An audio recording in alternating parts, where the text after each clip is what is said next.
আজকার ছোট্ট ব্লগ। বাড়িতে বিরিয়ানির বনভোজন হইতাছে গিয়া কাচ্চি বিরিয়ানি। বাবাই মাংসগুলি রেনিয়া হাজারখানেক মশলা দিয়া দলাই মলাই কইরা নিতাছে।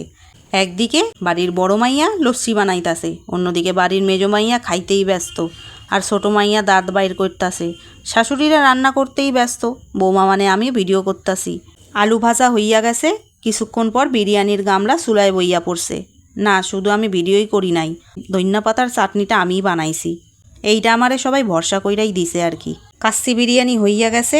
ওই দূরে দেখা যায় বেনানা গাছ, লোকের বাড়ির না, আমাগই। বেনানা পাতা কাটা হইল। এতক্ষণ পর ভুটুরে দেখা গেছে আকামের পোদ্দারি করতে। খিদা পাইছে, আইয়া পড়ছে। বেনানা পাতায় সেবা হইল। বিরিয়ানির স্বাদ ভালোই হইছিল। মোটুজি হেডফোন লাগাইয়া খাইতেই ব্যস্ত। খাওয়ার পর ঘরে আইয়া দেখি দাদাই ভুটুর ঝগড়া লাগছে, মানভঞ্জন হইতাছে।